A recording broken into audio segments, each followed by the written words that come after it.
Hello dears, आज के इस वीडियो में हम देखने वाले हैं कि आने वाले सीजन मतलब कि गर्मी के लिए किस तरीके से हम मिट्टी तैयार करें गर्मी के पौधे के लिए। साथ ही परमानेंट प्लांट के लिए भी हम मिट्टी बनाएंगे। साथ ही fruiting plant, vegetable plant, flowering plant, permanent plant, leafy plant सभी में ये मिट्टी आपकी चल जाएगी और काफ़ी अच्छे से चलेगी।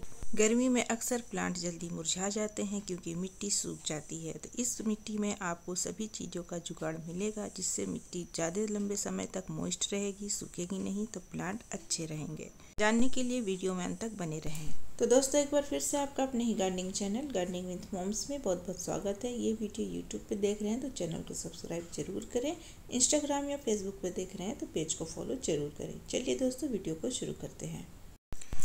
दोस्तों, आपके पास कोई भी तरह की मिट्टी हो, किसी भी क्वालिटी की मिट्टी हो, आप उसे ले लें। यहाँ पर हमने लिया है जो मिट्टी, आप देख पा रहे हैं कि बहुत ही अच्छी क्वालिटी की मिट्टी नहीं है, लेकिन वीडियो के अंत तक ये अच्छी क्वालिटी की मिट्टी में बदल जाएगी। उसी तरीके से आपकी मिट्टी जिस क्वालिटी की भी है, अगर आप ये प्रोसेस फॉलो करेंगे तो आपकी मिट्टी भी अच्छी क्वालिटी की मिट्टी में बदल जाएगी। मिट्टी को अच्छा बनाने के लिए प्लस गर्मी के लिए सूटेबल बनाने के लिए आपको 4 स्टेप्स फॉलो करने होंगे, जिसमें से सबसे पहला स्टेप है मिट्टी से जितने भी कंकड़ पत्थर हैं, ईंट के टुकड़े, पत्थर के टुकड़े, कांच के टुकड़े, प्लास्टिक के टुकड़े, सभी चीज़ों को हटा लेना है। इस काम में बिल्कुल भी हड़बड़ाना नहीं है। आराम से जितनी भी चीज़ें हैं सबको एक एक करके आप हटा लें। अगर आपको सबसे पहली चीज़ मिट्टी से एलर्जी है, आपके हाथों में इन्फेक्शन हो जाता है, कई बार ऐसा देखा गया है, तो आप ग्लव्स का इस्तेमाल कर सकते हैं। मुझे कोई मिट्टी से परेशानी नहीं होती है तो मैं ग्लव्स का इस्तेमाल नहीं करती हूँ। हाँ, इस तरीके के काम करने के बाद मैं अच्छे से हाथ धोना नहीं भूलती हूँ, हाइजीन के नज़रिए से।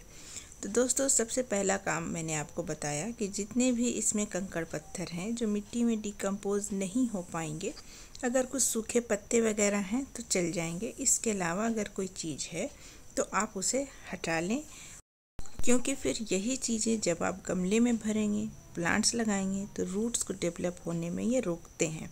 तो इस तरीके से मैंने अभी इतने निकाले हैं। धीरे धीरे करके मैं जितने भी इसमें बेकार की चीज़ें हैं सभी को मैं हटा लूँगी और इस तरीके से मिट्टी को मैं तोड़ लूँगी। जितने भी मिट्टी के ढेले हैं उन्हें भी आपको किसी भी चीज़ से, हाथों से या ईंट से आपको चूर कर लेना है।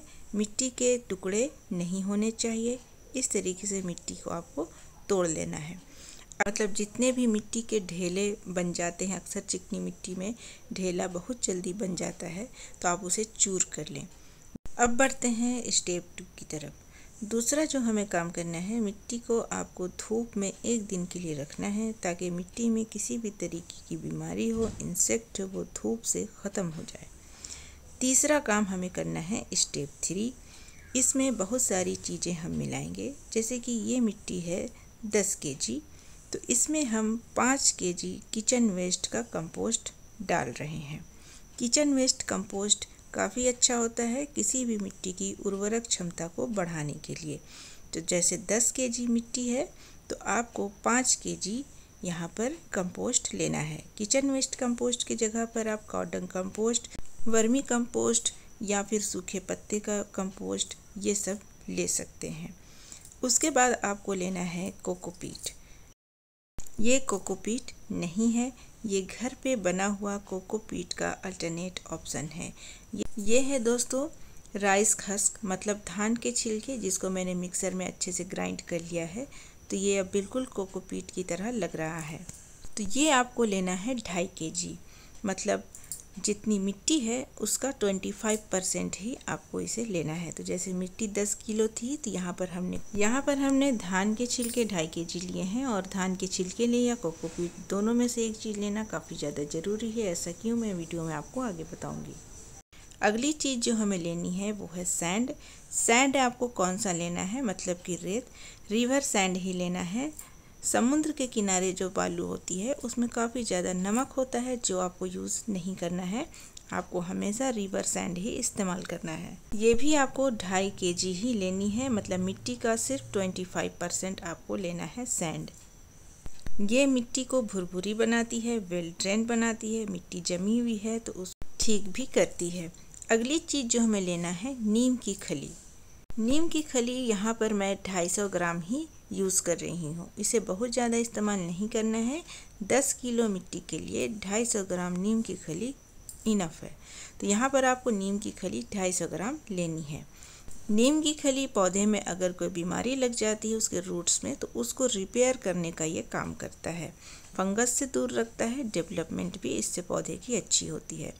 अगली चीज़ जो हमें लेनी है वो है फंगीसाइड। यहाँ पर आप किसी भी ब्रांड का फंगीसाइड यूज़ कर सकते हैं।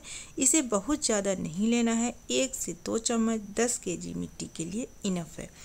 अगर आपके पास कोई भी फंगीसाइड नहीं है तो उसका अल्टरनेट ऑप्शन आपके घर पर ही किचन में मौजूद है, जो मैं आपको वीडियो में आगे बताऊंगी। उसके बाद इतनी मेहनत करके जो सारी चीज़ें हमने इसमें डाली है, एक प्रोसेस अभी उसमें बचा हुआ है जो काफ़ी ज़्यादा इम्पॉर्टेंट है। इन सारी चीज़ों को अच्छे से मिलाना। अगर हमने सारी चीज़ों को डाल दिया लेकिन अगर अच्छे से मिक्स नहीं करेंगे तो वो फ़ायदा नहीं हो पाएगा। इसीलिए आराम से टाइम ले करके आपको इन सारी चीज़ों को अच्छे से मिला लेना है।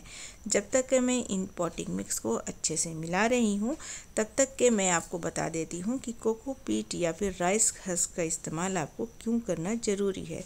गर्मी के दिनों में अक्सर मिट्टी बार बार सूख जाती है, तो ये मॉइस्चर को होल्ड करने का काम करता है। इससे मिट्टी जल्दी नहीं सूखेगी, जिससे पौधे मुरझाएंगे नहीं। तो इस तरीके से आपको अच्छे से सारी चीज़ों को मिला लेना है। मिला लेने के बाद आप मिट्टी की रंगत देख सकते हैं।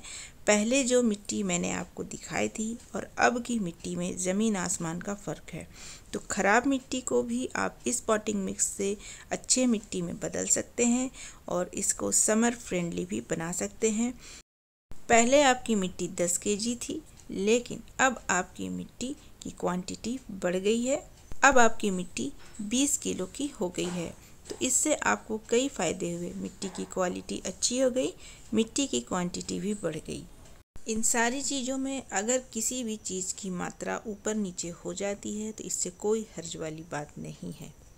अब चलिए मैं उनके नाम हाईलाइट कर देती हूँ जिन्होंने मेरे पिछले वीडियो में सही जवाब दिया था। तो कविता डोंगरे जी, देखिए आपके नाम डिस्प्ले नहीं होते हैं, इसीलिए मैं आपको अक्सर कहती हूँ अपने नाम कहाँ से हैं ये प्रॉपर तरीके से आंसर के साथ ज़रूर लिखें। दोस्तों अब मैं आपको बताऊंगी कि फंगीसाइड का अल्टरनेट ऑप्शन क्या है। उससे पहले मैं सवाल पूछ लेती हूँ जो आज का सवाल है इस वीडियो से रिलेटेड। वो है नीम की खली मैंने कितना यूज़ किया है। तो जवाब कमेंट सेक्शन में दीजिएगा। अपना नाम आप कहाँ से हैं ज़रूर मेंशन कीजिएगा। तो फंगीसाइड की जगह पर आप दालचीनी का पाउडर भी इस्तेमाल कर सकते हैं। दालचीनी को आप अच्छे से बारीक पीस लें ग्राइंडर में और उसके बाद 1 से 2 चम्मच आप 10 किलो मिट्टी में डाल सकते हैं। अब सबसे अच्छी बात है इस मिट्टी की, इस मिट्टी में आप नए पौधे तो लगाएंगे ही, साथ ही ऐसा पौधा जो आप रिपोर्ट करने की सोच रहे हैं उसमें भी ये पॉटिंग मिक्स आप दे सकते हैं।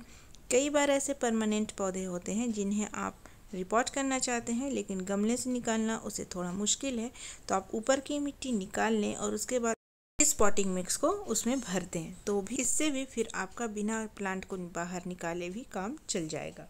तो दोस्तों आपने इस वीडियो में देखा कि कैसे एक ख़राब क्वालिटी की मिट्टी बिल्कुल बेहतरीन क्वालिटी की मिट्टी में बदल गई। आप देख सकते हैं मिट्टी को मैं प्रेस कर रही हूँ लेकिन वो मिट्टी बंध नहीं रहे हैं, बिल्कुल चूर हो जा रहे हैं। तो दोस्तों आज का वीडियो यहीं तक। वीडियो अच्छा लगा है तो वीडियो को लाइक, चैनल को सब्सक्राइब, दोस्तों के साथ शेयर जरूर करें।